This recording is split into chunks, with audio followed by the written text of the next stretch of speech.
Assalamualaikum warahmatullahi wabarakatuh.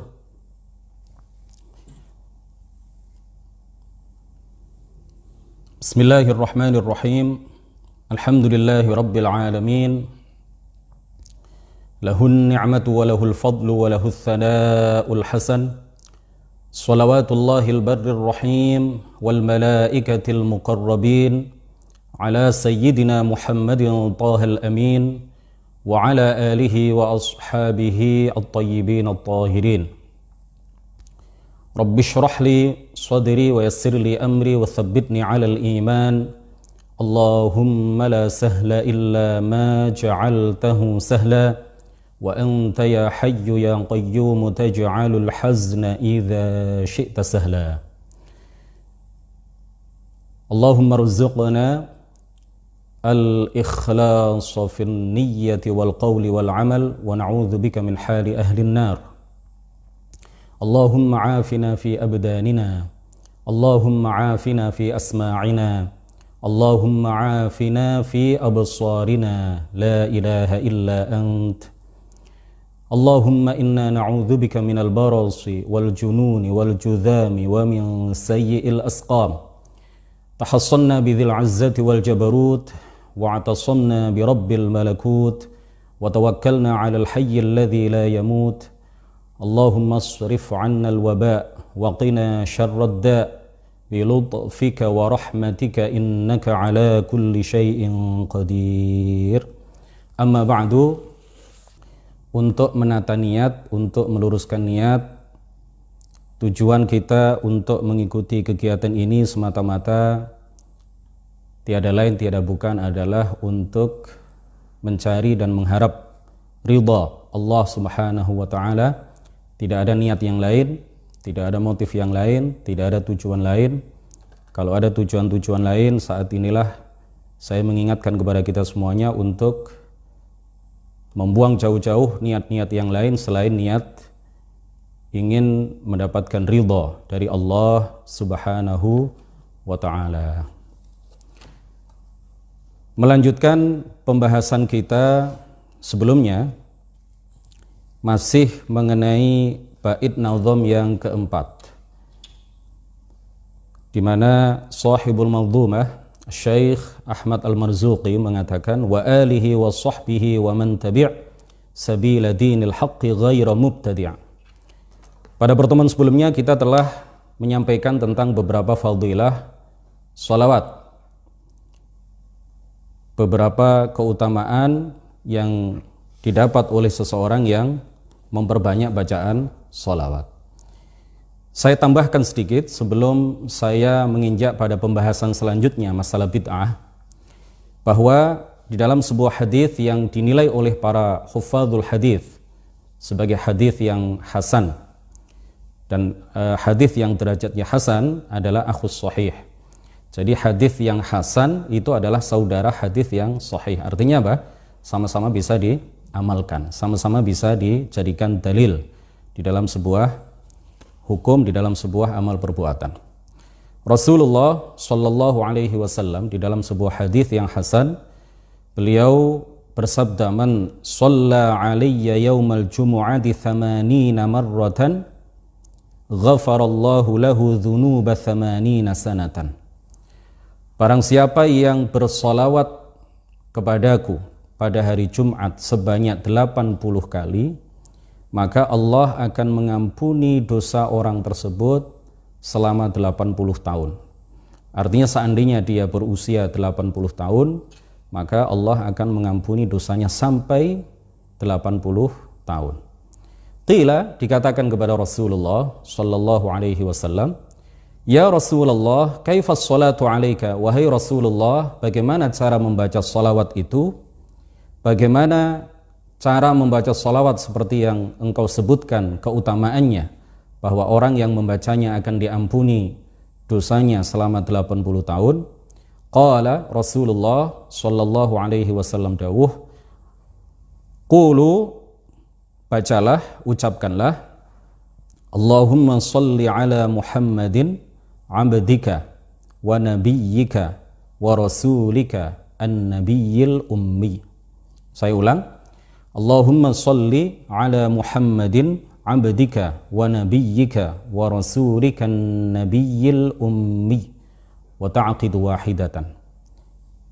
Ya Allah, salli, limpahkanlah salawat ala Muhammadin, kepada Nabi Muhammad, abdika, hambamu, wa nabiyyika, dan nabimu, wa rasulika, dan rasulmu, an-nabiyyi, beliau adalah seorang nabi, al-ummiyyi, yang ummi. Ummi itu artinya tidak bisa membaca dan tidak bisa menulis. Para ulama mengatakan bahwa keummian nabi itu adalah mu'jizat.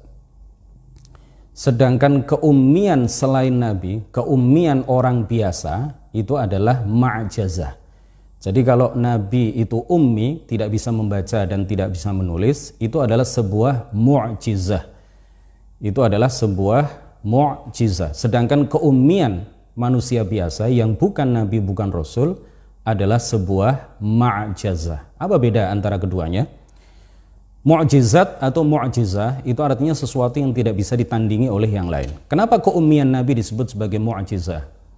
Karena seandainya nabi bisa menulis, bisa membaca, maka itu akan membuka peluang kritik dari orang-orang yang tidak percaya kenabian beliau, bahwa Al-Quran Al-Karim yang Allah turunkan kepada beliau itu adalah karangan Nabi Muhammad. Tapi karena Nabi itu ummi, Nabi itu tidak bisa membaca, Nabi itu tidak bisa menulis, maka ini menutup peluang rapat-rapat dari orang-orang kafir Quraisy ketika itu, dari orang-orang Yahudi ketika itu yang mendeklarasikan bahwa beliau ini bukan Nabi. Hal itu menutup peluang bagi mereka untuk melakukan kritik, untuk melakukan bantahan bahwa Al-Quran itu adalah betul-betul ya, wahyu dari Allah Subhanahu wa taala. Ini menutup pintu membantah hal itu. Jadi karena Rasulullah adalah seorang yang ummi, tidak bisa baca, tidak bisa menulis, maka ini membuktikan ini adalah sebuah mu'jizat, bukti nyata bahwa Al-Qur'an itu bukan karangan beliau, bahwa Al-Qur'an itu adalah betul-betul wahyu yang Allah turunkan kepada beliau. Sedangkan kalau ada seseorang selain Nabi, selain Rasul yang tidak bisa baca, tidak bisa menulis, maka itu adalah sebuah ma'jazah, ma'jazat. Jadi ma'jazah itu artinya apa? Artinya adalah ajaz, artinya adalah sebuah kelemahan. Jadi Rasulullah mengajarkan kepada kita sebuah solawat dengan lafaz Allahumma sholli ala Muhammadin abdika wa nabiyyika wa rasulikan nabiyyil ummi. Ini kita baca pada hari Jumat, ya, pada asar hari Jumat kita baca sebanyak 80 kali. Fadilahnya apa? Fadilahnya adalah dosa-dosa kita selama 80 tahun akan diampuni oleh Allah Subhanahu wa taala. Hadis ini dinilai hasan oleh para ulama, diriwayatkan oleh Imam Ad-Daraqutni. Hadis ini dinilai hasan oleh, misalkan ya, ada banyak ulama yang menilai hadis ini hasan, di antaranya adalah Imam Ibnu Nu'man, kemudian juga Al-Hafidh Al-Iraqi. Ya. Coba ya, panjenengan kalau ada orang yang tidak percaya mengenai hadis ini, coba dilihat kitab misalkan Al-Qaulul Badi' halaman 400, ya, karangan As-Sakhawi. Begitu juga di dalam hadis ini disebutkan di dalam An-Nafhatul Ilahiyah fi Sholati ala Khairil Bariyah, karangan As-Sayyid Al-Ghumari. Hadirin para pemirsa NO online yang mudah-mudahan semuanya dirahmati oleh Allah Subhanahu wa ta'ala. Kemudian kita membahas tentang perkataan sahibul manzumah ghaira mubtadi'. Jadi orang-orang yang mendapatkan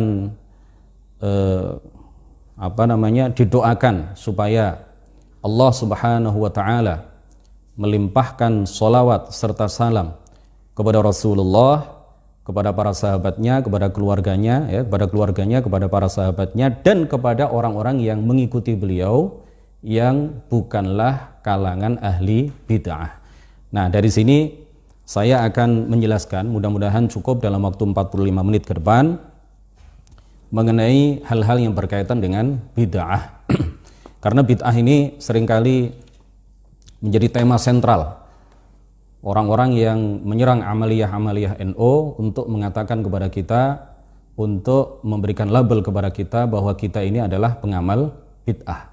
Mereka selalu berkoar-koar di luar sana bahwa orang-orang NU yang gemar tahlilan, gemar ziarah ke makam para wali, gemar melakukan peringatan Maulid Nabi, gemar istighatsah, gemar tradisi-tradisi yang sudah selama ini mendarah daging di kalangan Nahdliyin, di kalangan orang-orang NU, itu semuanya sebagai bid'ah, ya, sebagai bid'ah yang dhalalah, yang sesat, dan setiap kesesatan itu kata mereka akan mengantarkan kepada neraka.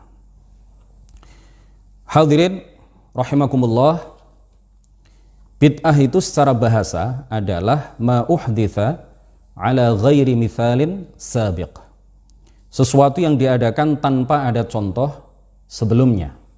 Jadi secara bahasa, sesuatu yang baru sama sekali, yang belum ada contoh sebelumnya, itu adalah bid'ah. Nah, mungkin COVID-19 ini bisa dikategorikan sebagai virus yang bid'ah. Karena menurut para peneliti di LIPI, sebagaimana diberitakan di beberapa kanal berita atau di situs berita terpercaya, di CNN, di detik.com dan lain sebagainya, termasuk di NO Online, bahwa COVID-19 ini adalah virus yang sama sekali baru, jenis virus corona yang betul-betul baru dan tidak ada unsur kesamaan sama sekali dengan virus-virus sebelumnya. Nah, ini adalah bid'ah secara bahasa. Jadi bid'ah secara bahasa itu adalah sesuatu yang diadakan tanpa ada contoh sebelumnya. Sedangkan secara syara', Al-Imam Abdullah Al-Haruri di dalam salah satu karya beliau yang berjudul Sharihul Bayan fi Raddi 'ala man khalafa al-Qur'an mendefinisikan bid'ah itu secara istilah adalah al-muhdatsu alladzi lam yanussu 'alaihi al-Qur'an wa la jaa'a fis sunnah.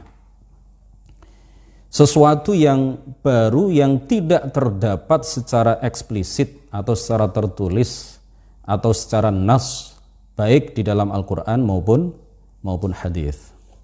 Nah, Ibnul Arabi, salah seorang ulama, mengatakan laisatil bid'atu wal muhdatsu madhmumaini li lafzi bid'atin wa muhdatsin wala ma'naihima wa innama yudhammu minal bid'ati ma yukhalifu sunnah wa yudhammu minal muhdatsati ma da'a ila ad-dhalalah. Perkara baru atau bid'ah, ya, atau muhdats, disebut juga bid'ah atau muhdats, artinya adalah sesuatu yang tidak ada dalam Al-Quran, sesuatu yang tidak ada dalam hadis, sesuatu yang tidak pernah dilakukan oleh Rasulullah, sesuatu yang tidak pernah dilakukan pada masa Rasulullah, sesuatu yang tidak pernah dilakukan oleh para sahabat, sesuatu yang tidak pernah dilakukan pada masa sahabat. Ini adalah bid'ah. Kata beliau, kata Ibnul Arabi, perkara bid'ah itu tidak dicela karena secara bahasa disebut bid'ah. Jadi bid'ah dicela itu bukan karena disebut bid'ah, ya, atau secara maknanya, melainkan bid'ah yang dicela adalah yang menyalahi sunnah, dan muhdats yang dicela adalah yang mengajak kepada kesesatan. Jadi menurut beliau dan juga menurut para ulama yang lain, bid'ah yang sesuai dengan Al-Quran dan hadis, sesuatu itu meskipun tidak pernah dilakukan oleh Rasulullah, tidak pernah dilakukan pada masa sahabat, tidak pernah dilakukan pada masa Rasul, pada masa sahabat, meskipun hal itu tidak pernah dilakukan oleh mereka atau di zaman mereka tidak pernah dilakukan, tetapi kalau memang sesuai dengan keumuman dalil-dalil Al-Quran, sesuai dengan keumuman dalil-dalil hadis, tidak bertentangan dengan Al-Quran dan hadis, maka apa yang tidak pernah dilakukan pada masa mereka itu atau apa yang tidak pernah dilakukan oleh mereka itu bukanlah bid'ah yang sesat. Oleh karena itulah para ulama membagi bid'ah itu menjadi dua. Ada bid'ah yang dhalalah, ya, dan ada bid'ah yang hasanah. Ada bid'ah yang sayyi'ah atau disebut juga sunnah sayyi'ah, dan ada juga yang disebut dengan bid'ah hasanah atau sunnah hasanah, atau biasa juga disebut sebagai bid'atu huda. Jadi bid'ah sayyi'ah atau sunnah sayyi'ah adalah perkara baru. Perkara baru itu artinya yang tidak pernah dilakukan oleh Rasulullah dan para sahabatnya, yang menyalahi Al-Quran dan As-Sunnah. Sedangkan bid'atu huda atau bid'ah hasanah atau sunnah hasanah adalah perkara baru. Ya, baru, sekali lagi, baru di sini artinya adalah tidak pernah dilakukan oleh Rasulullah dan para sahabatnya, yang sesuai dan sejalan dengan Al-Quran dan hadis. Jadi pembagian bid'ah menjadi dua. Ada bid'ah yang baik, ada bid'ah yang sesat. Ada bid'ah yang terpuji dan ada bid'ah yang tercela. Ada bid'ah yang sesuai dengan Quran dan hadis, dan ada bid'ah yang bertentangan dengan Quran dan hadis. Ini semuanya dikatakan oleh para ulama. Jadi ini bukan sesuatu yang hanya diajarkan oleh para kiai NU. Jadi para kiai NU, para ulama kita ini tidak menjelaskan sesuatu yang baru ketika mereka menerangkan masalah bid'ah. Mereka tidak membawa ajaran baru ketika mereka mengatakan bahwa ini adalah bid'ah yang hasanah. Mereka hanya menukil, mereka hanya mengutip, menyampaikan apa yang sudah disampaikan oleh para ulama dari masa ke masa. Al-Imam Asy-Syafi'i radhiyallahu anhu, beliau berkata di dalam kitab Manaqib Al-Baihaqi. Jadi perkataan Manaqib Asy-Syafi'i. Jadi perkataan beliau ini dikutip dan diriwayatkan oleh Al-Hafidh Al-Baihaqi di dalam kitab Manaqib Al-Imam Asy-Syafi'i radhiyallahu anhu. Al-Imam Asy-Syafi'i sebagaimana tertulis di dalam kitab Manaqib beliau yang dikarang oleh Al-Hafidh Al-Baihaqi, seorang pakar hadis terkemuka, seorang Asy'ari, seorang Sunni, orang yang sangat berpegang teguh kepada ajaran-ajaran ahli sunnati wal jamaah. Beliau mengatakan, mengutip perkataan Al-Imam Asy-Syafi'i radhiyallahu anhu, al-muhdatsatu minal umuri darban. Sesuatu yang muhdats, sesuatu yang baru, ya, sesuatu yang bid'ah yang tidak pernah dilakukan oleh Rasulullah dan para sahabatnya, sesuatu yang tidak ada di dalam Al-Quran dan hadis, itu ada dua macam. Yang pertama adalah ma uhditsa, sesuatu yang diada-adakan, mimma yukhalifu kitaban, dan sesuatu itu menyalahi Al-Quran au sunnatan, atau menyalahi hadis, au atharon, atau menyalahi perkataan atau perbuatan para sahabat, au ijma'an, atau menyalahi ijma', kesepakatan para ulama. Fahadhihi al-bid'atu ad-dhalalah. Maka yang seperti ini adalah bid'ah yang sesat, kata beliau, kata Imam Syafi'i. Wathaniyatu, dan yang kedua, ma uhditsa minal khairi la khilafa fihi liwahidin min hadza. Sesuatu yang diada-adakan, perkara-perkara baru yang diada-adakan, ya, tetapi ia baik, yang tidak menyalahi Al-Quran, tidak menyalahi hadis, tidak menyalahi athar para sahabat, dan juga tidak bertentangan dengan ijma' para ulama. Hadirin rahimakumullah. Dan dalam riwayat yang lain, Imam Syafi'i mengatakan al-bid'atu bid'atan. Bid'ah itu ada dua. Bid'atun mahmudatun, yaitu bid'ah yang terpuji, wa bid'atun madhmumatun, dan bid'ah yang tercela. Fama wafaqas sunnata fahuwa mahmud. Bid'ah yang sesuai dengan al-hadis, dengan as-sunnah, maka ia adalah terpuji. Wa ma khalafaha fahuwa madhmum, dan bid'ah yang menyalahi al-hadis adalah tercela. Nah, pembagian bid'ah yang seperti ini tidak hanya Imam Syafi'i yang mengatakan, tapi juga para ulama setelahnya juga menyetujui apa yang beliau sampaikan. Di antaranya adalah, misalkan ya, ini hanya menyebut beberapa. Kalau disebut semuanya barangkali 30 menit ya, 1 jam tidak akan cukup waktunya. Jadi saking banyaknya para ulama yang membagi bid'ah menjadi 2, atau bahkan ada sebagian yang membagi menjadi 5 ya, ada bid'ah yang wajib, ada bid'ah yang sunnah, ada bid'ah yang haram, ada bid'ah yang makruh, ada bid'ah yang mubah. Bid'ah itu tidak hanya satu, yaitu sesat ya, kata orang Wahabi. Bid'ah itu semuanya sesat, kata orang Wahabi kan seperti itu. Nah, kita buktikan bahwa para ulama dari masa ke masa, tidak hanya puluhan, tidak hanya ratusan, bahkan ribuan para ulama, dan salah satunya adalah Imam Syafi'i radhiyallahu anhu, kemudian diikuti oleh para ulama setelahnya. Mereka semuanya memahami dari sekian ayat Al-Quran, memahami dari sekian hadis, pengetahuan mereka sangat mendalam terhadap Al-Quran dan hadis, lalu mereka menyimpulkan bahwa bid'ah itu tidak semuanya sesat. Jadi bid'ah itu ada yang terpuji, bid'ah itu ada yang baik. Di antara para ulama yang mengatakan seperti itu adalah Al-Izz Ibnu Abdissalam, ya, An-Nawawi, Ibnu Arafah, Al-Hattab Al-Maliki, Ibnu Abidin, dan lain sebagainya. Ini para ulama fikih semuanya. Kemudian dari kalangan para ahli hadis dan tafsir, misalkan Ibnu Al-Arabi Al-Maliki, Al-Qurtubi, Ibnu Al-Athir, Al-Hafiz, Ibnu Hajar, Badruddin Al-Aini, As-Sakhawi, As-Suyuti, dan masih banyak lagi yang lain. Bahkan para ahli bahasa juga mengatakan hal yang sama. Tidak semua bid'ah itu sesat.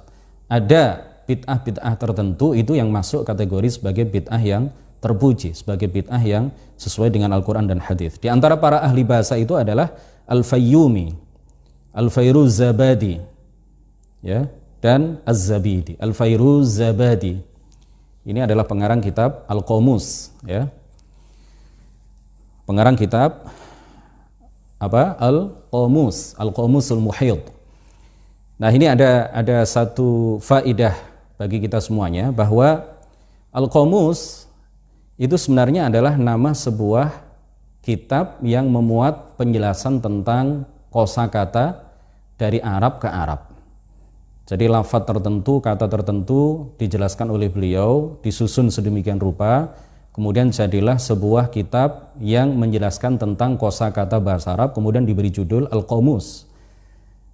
Nah, setiap kitab setelah Al-Qamus ini, setiap kitab yang dikarang oleh penulisnya untuk menjelaskan kosakata dalam bahasa Arab itu kemudian disebut Al-Qamus, disebut Qamus. Kemudian dialih bahasakan ke dalam bahasa Indonesia menjadi kamus. Jadi ketika kita menyebut kitab yang menjelaskan tentang kosakata bahasa Arab dengan kamus atau dengan qamus, itu sebenarnya adalah menyebut merek. Itu sama dengan apabila kita menyebut misalkan setiap setiap pompa air itu disebut sebagai sanyo, itu kan menyebut merek. Setiap setiap air mineral kemudian disebut sebagai aqua, nah, itu kan menyebut merek. Nah, ini juga begitu. Jadi sebenarnya dalam bahasa Arab yang fasih, ya, bahasa Arab yang dipakai oleh orang-orang Arab terdahulu di masa-masa awal, sebuah kitab yang menjelaskan tentang kosakata bahasa Arab itu bukan qamus namanya, tetapi mu'jam. Nah, qamus ini adalah nama sebuah kitab yang menjelaskan tentang kosakata bahasa Arab, kemudian menjadi sebutan untuk setiap mu'jam yang dikarang oleh para ulama yang menjelaskan tentang kosakata. Jadi qamus itu artinya adalah lautan sebenarnya. Al-Qamusul Muhit, lautan yang dalam, samudra yang dalam. Sebenarnya begitu, ya. Tetapi ini sudah menjadi bahasa kita semuanya, sehingga sampai dalam bahasa Indonesia pun setiap mu'jam, setiap kitab yang menjelaskan tentang kosakata bahasa Arab itu kemudian disebut qamus atau kamus. Hadirin para pemirsa NO Online yang dirahmati oleh Allah Subhanahu wa taala. Kemudian pembagian bid'ah menjadi dua, ini juga sebenarnya bisa dipahami dari hadis sahih yang diriwayatkan oleh Imam Al-Bukhari dan Imam Muslim, di mana Rasulullah sallallahu alaihi wasallam bersabda, "Man ahdatsa fi amrina hadza ma laysa minhu fahuwa raddun." Barang siapa yang ahdatsa, mengada-adakan, fi amrina hadza, di dalam syariat kita, di dalam perkara kita ini, yaitu syariat kita, ma laysa minhu, sesuatu yang bukan bagian darinya atau sesuatu yang bertentangan dengannya, fahuwa raddun, maka dia tertolak. Nah, dari lafadz hadis yang menyatakan ma laysa minhu, maka kemudian para ulama menjelaskan mafhumul mukhalafahnya, bahwa barang siapa yang mengada-adakan sesuatu di dalam syariat, barang siapa yang mengada-adakan sesuatu di dalam agama Islam, sesuatu yang merupakan bagian darinya, sesuatu yang tidak bertentangan dengannya, ma huwa minhu, sesuatu yang memang sesuai dengan Al-Quran dan hadis, sesuai dengan syariat, fahuwa maqbulun, maka ia diterima. Inilah yang kemudian dipahami oleh para ulama bahwa bid'ah itu tidak hanya sesat, tidak semuanya sesat, tetapi ada juga bid'ah yang baik, ada bid'ah yang terpuji, ada bid'ah yang hasanah.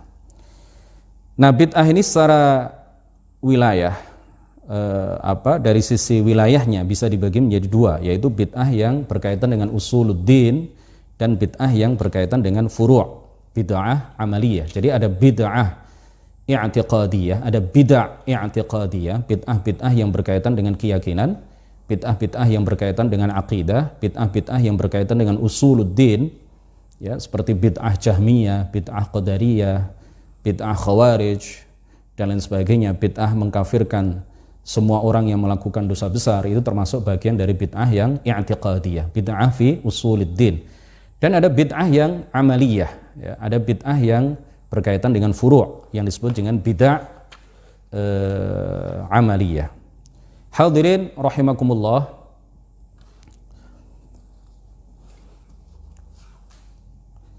kemudian para ulama menyebutkan beberapa dalil yang berkaitan dengan bid'ah hasanah.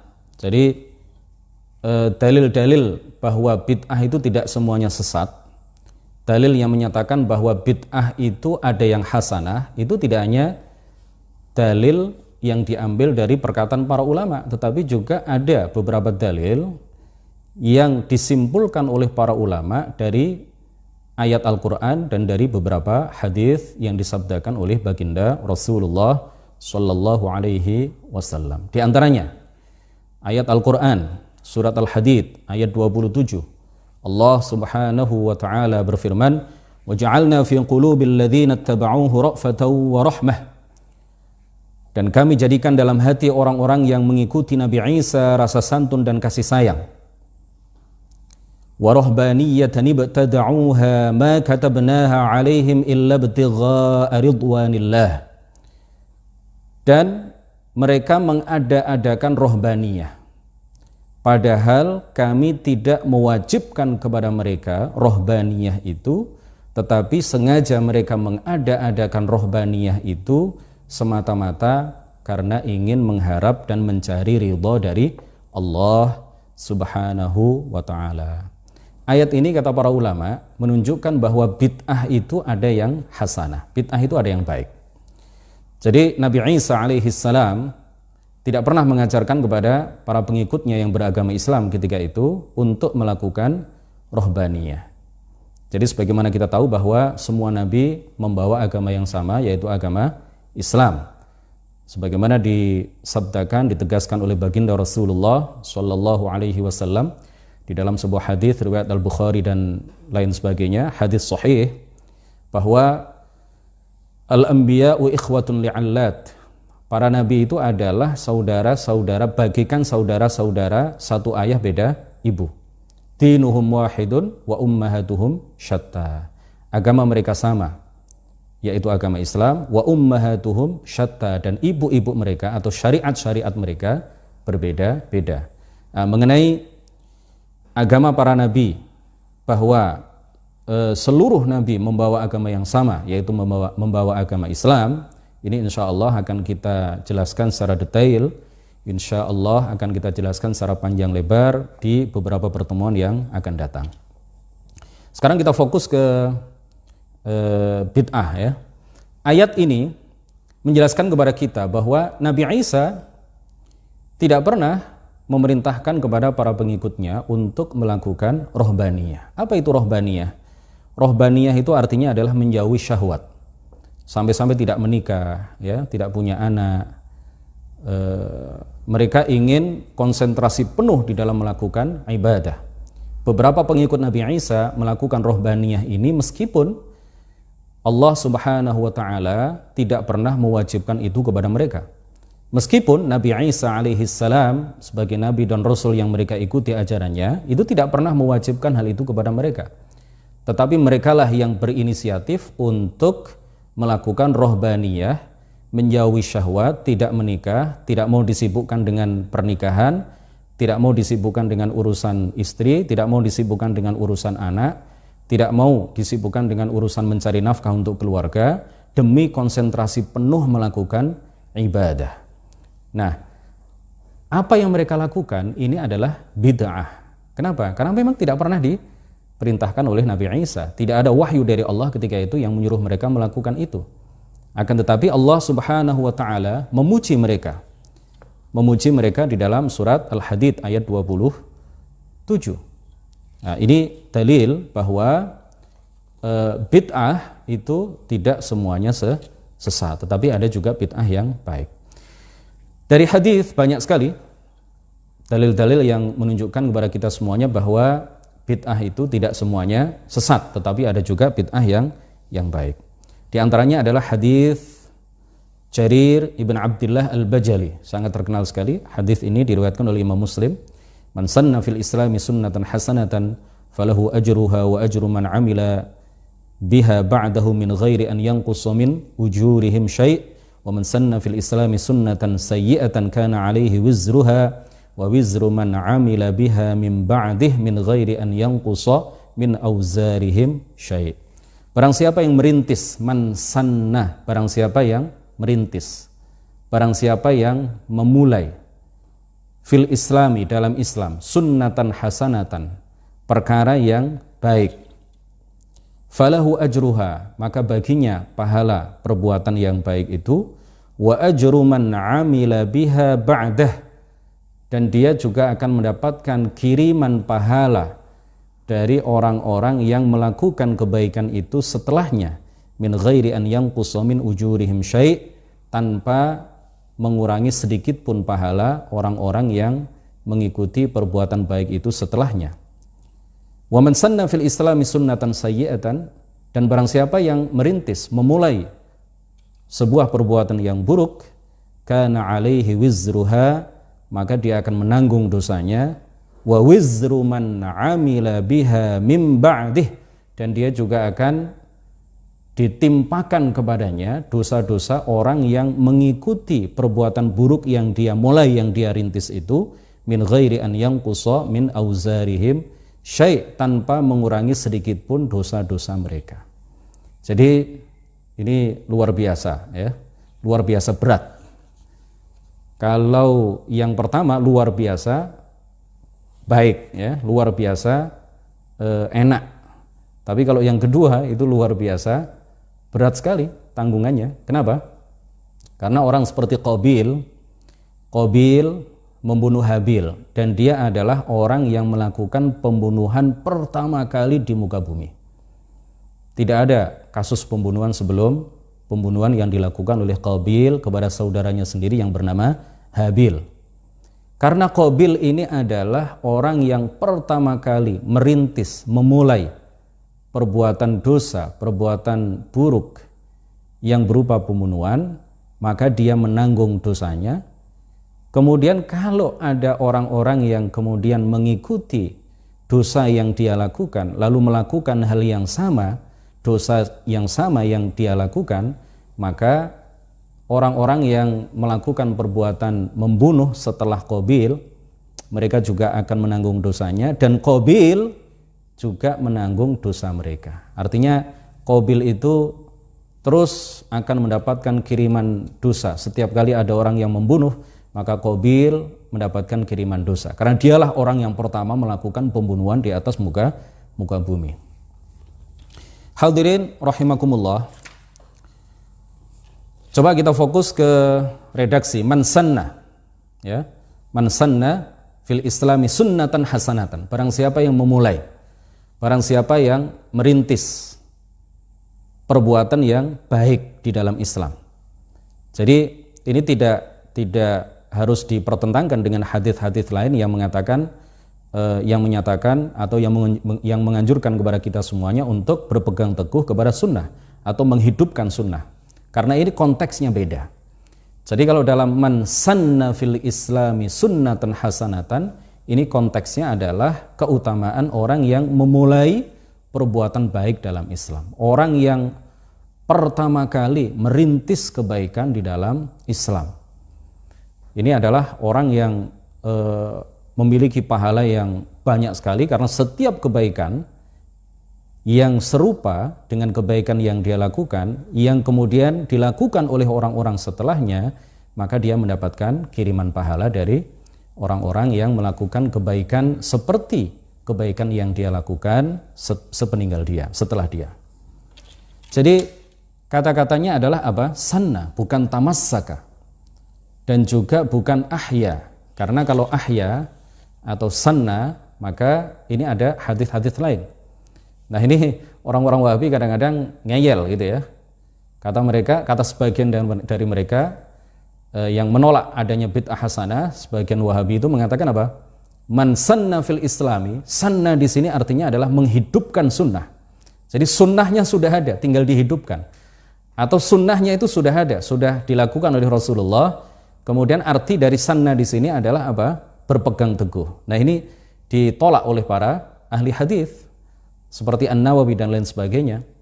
Ya, Muhyiddin Ibnu Syaraf An-Nawawi di dalam Syarah Sahih Muslim menjelaskan bahwa sanna yang ada di dalam hadis ini, dan juga para ulama yang lain, tidak hanya beliau, sanna yang ada dalam hadis ini artinya adalah memulai perkara baru, merintis sebuah perkara baik yang betul-betul baru, yang tidak ada dalam Al-Quran dan hadis, yang tidak pernah diperintahkan oleh Allah dan Rasulnya, tidak pernah dilakukan oleh Rasulullah, tidak pernah dilakukan oleh misalkan para sahabat. Ya, ini adalah perkara yang betul-betul baru, yang baik dalam Islam. Jadi di sini timbangannya adalah apa? Standarnya adalah sesuai dengan Al-Quran dan hadis.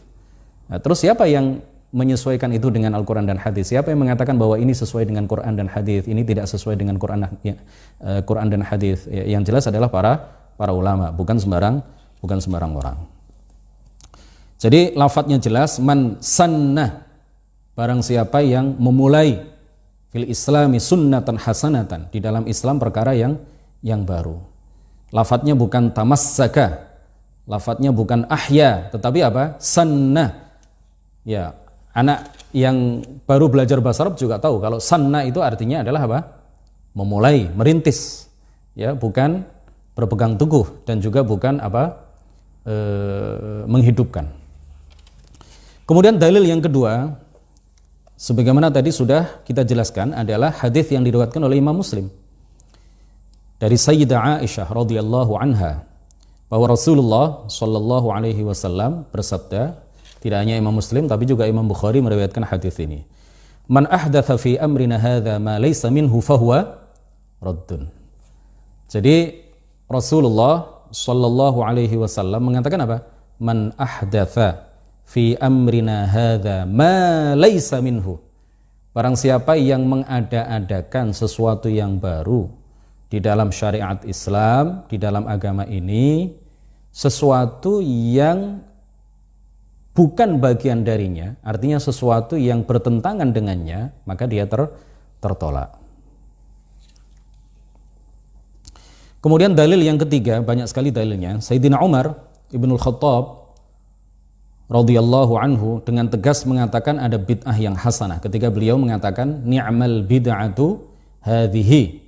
Di dalam satu riwayat ni'matil bid'atu hadhihi. Ketika beliau melihat para sahabat, ya, umat Islam di Madinah ketika itu melakukan sholat tarawih berjamaah sebanyak 20 rakaat di belakang satu imam yang bernama Ubay bin Ka'ab, karena Ubay bin Ka'ab adalah orang yang paling bagus bacaannya di dalam Al-Quran, sebagaimana yang disabdakan oleh baginda Rasulullah di dalam sebuah hadis, aqra'ukum Ubay, orang yang paling pandai baca Al-Quran di antara kalian, di antara para sahabat semuanya adalah Ubay bin Ka'ab.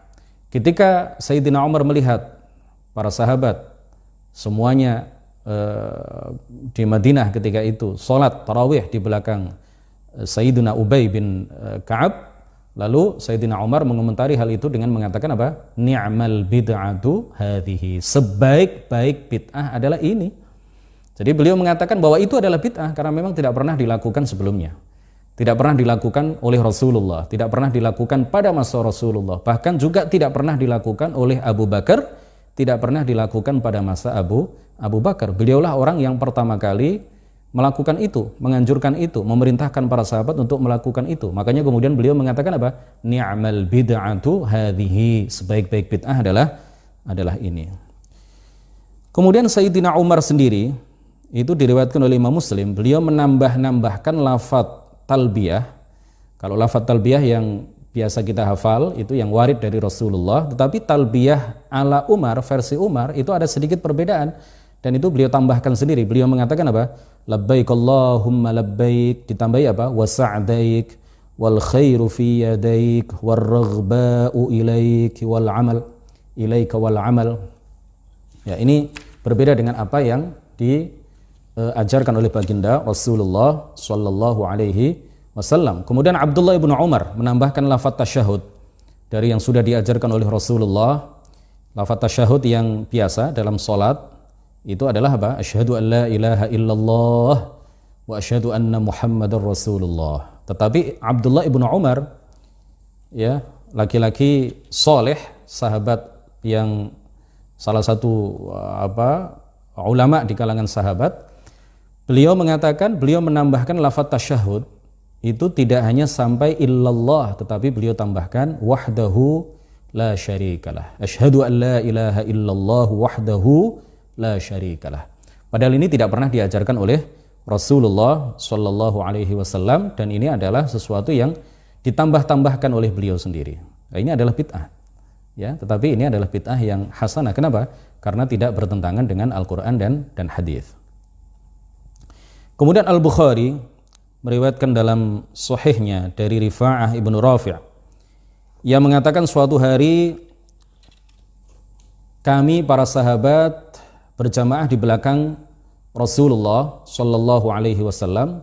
Ketika beliau mengangkat kepalanya setelah ruku', beliau membaca sami'allahu liman hamidah. Lalu ada seorang makmum, salah seorang sahabat, yang membaca dengan suara agak keras sehingga terdengar oleh Rasulullah dan para makmum yang lain, para sahabat yang lain. Bacaan ketika i'tidal itu berbeda dengan apa yang diajarkan oleh Rasulullah kepada para sahabat ketika itu. Makmum ini mengatakan apa? Rabbana walakal hamdu hamdan katsiran thayyiban mubarakan fih. Ketika sudah selesai sholat, kemudian Rasulullah bertanya, siapa tadi yang membaca itu? Lalu orang yang membaca doa i'tidal dengan doa yang tidak pernah diajarkan oleh Rasulullah tadi mengatakan, ana ya Rasulullah. Lalu Rasulullah mengatakan apa? Ra'aitu bid'atan wa thalathina malakan yabtadirunaha ayyuhum yaktubuha awal. Saya tadi melihat lebih dari 30 malaikat berlomba-lomba untuk menjadi yang pertama mencatat apa yang kamu baca. Artinya Rasulullah tidak mengingkari sahabat Nabi yang membaca doa i'tidal dengan lafaz doa atau lafaz zikir yang lafaz bacaan yang sama sekali tidak pernah diajarkan oleh Rasulullah. Tidak ada dalam Quran, tidak ada dalam hadis. Dia menambah-nambahkan sesuatu yang baru, dia mengada-adakan sesuatu yang baru yang tidak pernah dijelaskan di dalam Al-Quran dan hadis. Rasulullah tidak ingkar. Rasulullah tidak menegur orang itu sama sekali. Untuk pertemuan kita pada malam hari ini, insya Allah cukup, ya. Waktunya masih panjang, jadi karena kita tidak dikejar dengan target kurikulum, ya, tidak ada target kurikulum, tidak seperti kuliah, tidak seperti di sekolah, jadi kita santai saja. Pembahasan bid'ah ini mungkin akan kita lanjutkan pada pertemuan berikutnya. Kita masih pada bait nazam yang keempat, wa alihi wa sahbihi wa man tabi' sabila dinil haqqi ghaira mubtadi'. Tidak apa-apa, waktu masih panjang insyaallah. Mudah-mudahan Allah subhanahu wa ta'ala senantiasa menganugerahkan kepada kita semuanya kemampuan untuk berbuat baik, ya, kemampuan untuk berbuat taat. Kita diberi anugerah motivasi yang tinggi, semangat yang membaja di dalam belajar ilmu agama, karena Rasulullah sallallahu alaihi wasallam menegaskan, man yuridillahu bihi khairan yufaqihu fid din. Barang siapa yang Allah kehendaki kebaikan pada dirinya, maka Allah akan memudahkan jalan baginya untuk belajar ilmu agama, untuk memperdalam ilmu agama. Jadi salah satu tanda utama pada diri seseorang bahwa Allah menghendaki kebaikan pada dirinya adalah bahwa orang tersebut selalu punya motivasi, selalu punya semangat di dalam menambah wawasan ilmu keagamaan. Dan ilmu yang kita kaji saat ini adalah ilmu agama yang paling mulia, yaitu ilmu tauhid, ilmu akidah, ilmu yang menjelaskan tentang ketuhanan, tentang kenabian, ilmu yang menjelaskan tentang keimanan kepada Allah Subhanahu wa taala, keimanan kepada Rasulullah sallallahu alaihi wasallam. Mudah-mudahan manfaat, barokah. Akhirul kalam, subhanakallahumma wa bihamdik asyhadu an la ilaha illa anta astaghfiruka wa atubu ilaik. La ilaha illallah. Allahumma salli ala sayyidina Muhammad wa ala alihi wa sahbihi wa sallim. Rabbi ighfirli wa liwalidayya wa lil mu'minina wal mu'minat. Wassalamu alaikum warahmatullahi wabarakatuh.